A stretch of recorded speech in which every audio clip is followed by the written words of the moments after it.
Hay ciertas historias, ¿no?, que por más que se desmientan, simplemente se niegan a morir. Hoy vamos a meternos de lleno en una de las más persistentes. Una que sugiere que el secreto más grande del cristianismo no está en una bóveda, sino que corre por las venas de una familia. Vamos a desentrañar juntos la conspiración del Grial. Y bueno, aquí es donde arranca todo, con una idea que lo pone todo patas arriba. ¿Y si la historia del Santo Grial nos la contaron mal? Vamos a olvidarnos por un momento de la imagen de una copa. La teoría que vamos a explorar propone que el tesoro más grande no es un objeto que se pueda sostener, sino una línea de sangre, una descendencia que ha sobrevivido en el más absoluto secreto. Ok, pero a ver, ¿de dónde sale algo tan disruptivo? Bueno, la clave, según esta teoría, está escondida a plena vista, en un antiguo juego de palabras, una reinterpretación que le da un giro de 180 grados al significado del Grial. Y aquí está el corazón del asunto. El juego de palabras es brillante. Sangreal pasa a ser sanreal. O sea, el Grial no es el recipiente que contuvo la sangre de Cristo. Es la sangre misma, la línea de herederos que, supuestamente, logró sobrevivir. Esta idea cambia el foco de lo sagrado, de un objeto a la historia y la biología humana. Claro, un secreto así, de este calibre, necesita guardianes. Y guardianes muy serios. ¿Quiénes se habrían atrevido a proteger algo tan peligroso durante siglos? Pues la teoría apunta a dos de los grupos más enigmáticos y perseguidos de la Edad Media. Los primeros en la lista, los cátaros. Y ojo, no eran simples herejes. Proponían una visión del cristianismo que era radicalmente opuesta a la de Roma. Para ellos, el mundo material era una creación imperfecta, casi una cárcel, y su vida súper austera era una bofetada a la opulencia de la Iglesia. Para Roma, eran una amenaza existencial que había que borrar del mapa. El momento cumbre, el final de su historia, es la caída de Monsegur, su última fortaleza. Y justo aquí es donde la leyenda se dispara. Se cuenta que la noche antes de rendirse, 4 perfectos, que eran la élite espiritual cátara, se escaparon con un tesoro. Pero no era oro ni joyas, era algo mucho más valioso y peligroso, un secreto que la Inquisición no podía tocar. Y aquí es donde la cosa se pone fascinante. Si uno mira las fechas, parece que hay una especie de relevo, una cadena de custodia. El secreto pasa de los cátaros a la única organización en Europa con el poder y la discreción para protegerlo, los Caballeros Templarios. Y cuando a ellos también les cae la noche, el rastro sigue hacia el norte. Y claro, ¿quién mejor que los templarios? No eran solo monjes que peleaban. Eran, de hecho, como la primera multinacional de la historia.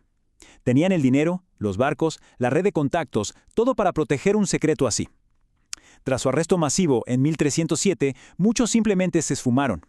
Y la leyenda dice que encontraron refugio en el único lugar fuera del alcance del Papa, Escocia. Entonces, el rastro de este secreto nos lleva hasta Escocia, a un lugar muy particular, un sitio que no parece una iglesia cualquiera, sino más bien un mensaje cifrado, un archivo construido para que dure para siempre. La pregunta es, ¿por qué Escocia? Bueno, la respuesta es política. Su rey, Robert de Bruce, estaba peleado con Inglaterra y, lo más importante, había sido excomulgado. Esto significa que las órdenes del Papa para arrestar templarios, pues, allí no aplicaban. Y en este escenario, la familia Sinclair, unos nobles muy poderosos y con lazos templarios, se convierten en los anfitriones perfectos para los fugitivos y su secreto. Y son justamente los Sinclair quienes levantan esta joya, la capilla de Rosslyn. A simple vista es una maravilla gótica, ¿no? Pero cuando uno se acerca, los muros parece que hablan en otro idioma. Susurran una historia que no es la oficial. Es que en sus muros conviven símbolos que simplemente no cuadran. Hay tallados que parecen mazorcas de maíz décadas antes de que Colón llegara a América. ¿Cómo es posible? Por todos lados está el hombre verde, un antiguo símbolo pagano de la naturaleza, junto a cruces templarias y símbolos masónicos. ¿Era una simple excentricidad o es un mensaje codificado en piedra? Entonces, el punto central de la teoría es este. Rosslyn no es una capilla, es un libro, un archivo de piedra, hecho para que un conocimiento prohibido sobreviviera a todo, a la censura, al tiempo, esperando a quien supiera leerlo. Ok, un conocimiento prohibido, guardianes, un archivo de piedra. Pero, ¿de qué conocimiento estamos hablando exactamente? ¿Qué era tan peligroso?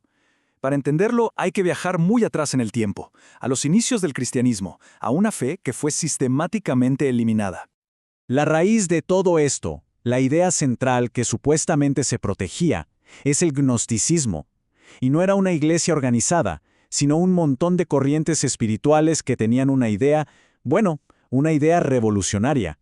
La salvación no te la da una iglesia, la encuentras dentro de ti mismo a través del conocimiento, de la gnosis. El choque es brutal. Miren la diferencia. Para el gnosticismo, el mundo material es una especie de trampa, y Jesús no viene a morir por los pecados, sino a enseñar cómo despertar, cómo iluminarnos. Esto era, literalmente, dinamita para una iglesia que construía su poder sobre la fe, la obediencia y su rol como intermediaria necesaria para la salvación. Y por siglos todo lo que se sabía del gnosticismo venía de sus detractores, de quienes los persiguieron. Pero en 1945 todo cambia. De repente, en Nag Hammadi, en Egipto, aparece una biblioteca entera de textos perdidos, y en ellos María Magdalena no es la pecadora arrepentida, sino una apóstol de primer nivel, a menudo la única que de verdad entendía las enseñanzas secretas de Jesús. Ahora demos un salto enorme en el tiempo.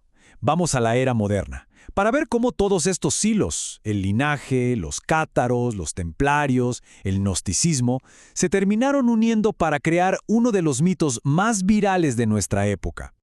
Y el punto de partida moderno es un personaje casi de novela. Un sacerdote en un pueblito perdido del sur de Francia, justo en el corazón del antiguo territorio cátaro.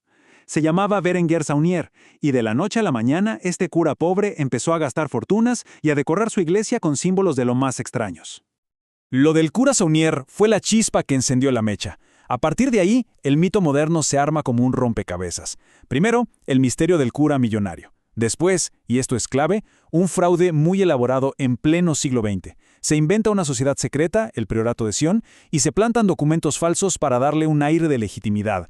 Y finalmente, el tercer paso. Libros súper exitosos que toman todos estos hilos, los reales y los falsos, y los tejen en la gran conspiración que ha fascinado a medio mundo. Y aquí viene lo interesante. A pesar de que se ha demostrado que partes clave de esta historia moderna son un fraude, la fascinación no se apaga. ¿Por qué?